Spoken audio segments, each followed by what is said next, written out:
कश्मीर में ये आतंकवादी हमला नहीं हुआ है, बल्कि कश्मीर में जिहादी हमला हुआ है। आतंकवादी जो होते हैं वो किसी का धर्म देख के हत्या नहीं करते।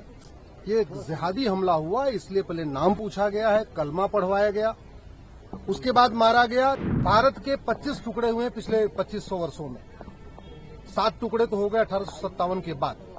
बड़े प्लान्ड वे में हिंदू और हिंदू संस्कृति को खत्म करने का प्रयास किया गया है। हमारा मानना है कि ये एक ऑर्डिनरी क्राइम नहीं है, ये एक हेट क्राइम है, क्राइम अगेंस्ट आइडेंटिटी है, क्राइम अगेंस्ट ह्यूमैनिटी है। इसका इंटेंट कोई पॉलिटिकल मैसेज देना नहीं था, एक रिलीजियस डॉगमेटिज्म, रिलीजियस बिगेटरी और सुप्रेमिज्म का एक इशू था।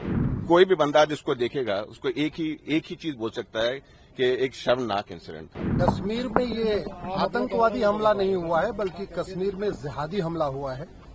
आतंकवादी जो होते हैं वो किसी का धर्म देख के हत्या नहीं करते। ये एक जिहादी हमला हुआ, इसलिए पहले नाम पूछा गया है, कलमा पढ़वाया गया, उसके बाद मारा गया। जब ये कुछ लोगों ने कलमा पढ़ लिया तो उनको फिर भी विश्वास नहीं हुआ, तो उन्होंने कपड़े उतरवाए हैं, उसके बाद गोली मारी गई।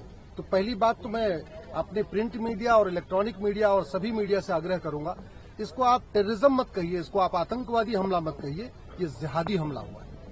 और भारत के 25 टुकड़े हुए पिछले 2500 वर्षों में, 7 टुकड़े तो हो गए 1857 के बाद। बड़े प्लान्ड वे में हिंदू और हिंदू संस्कृति को खत्म करने का प्रयास किया गया है। अफगानिस्तान में हिंदू खत्म हुए, पाकिस्तान में हिंदू खत्म हुए, बांग्लादेश में हिंदू खत्म हुए, मालदीव में हिंदू खत्म हुए। देखते देखते भारत के 9 राज्यों में हिंदू खत्म हो गए। देखते देखते 800 जिलों में से 200 जिलों में हिंदू खत्म हो गए। देखते देखते 6000 तहसीलों में से 1500 तहसीलों में हिंदू खत्म हो गए। बॉर्डर पे जो 300 तहसीलें हैं, उन 300 की 300 तहसीलों की डेमोग्राफी बदली गई है। ये बहुत ही प्लान्ड वे में हुआ है और हम आग्रह करते हैं कि सरकार इस पे पूरी तरीके से मुंहतोड़ जवाब दे। लेकिन कुछ एक चीजें ऐसी भी हैं जो हमारे माननीय सुप्रीम कोर्ट को भी समझना पड़ेगा कि सभी रिलीजन एक समान नहीं होते, सभी रिलीजियस बुक्स एक समान नहीं होती, सभी रिलीजियस स्कूल्स एक समान नहीं होते, और धर्म और रिलीजन अलग अलग होता है।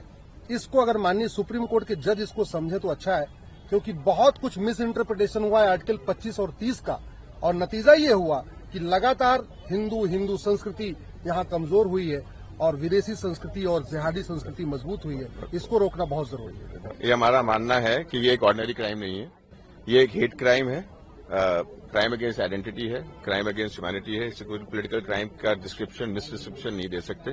जिस तरीके से इन्होंने किलिंग की है, जिसके अंदर पहले उनको नंगा किया गया, उनको आइडेंटिफाई किया गया, फिर मारा गया, फिर रिलीजियस वर्सेस पढ़े गए, ये दिखाता है कि इसका इंटेंट कोई पॉलिटिकल मैसेज देना नहीं था, एक रिलीजियस डॉगमेटिज्म, रिलीजियस बिगेटरी और सुप्रेमिज्म का एक इशू था। और इसी दायरे को ध्यान में रखते हुए और इसकी जो निर्णायक बात हुई है, सुप्रीम कोर्ट में भी अब सायरन बजेगा टू एक्नॉलेज द फैक्ट कि जो हरकत हुई है, कितनी हम लोग इससे कितने पीड़ित हैं और हमारे को इसे कितना दुख पहुंचा है।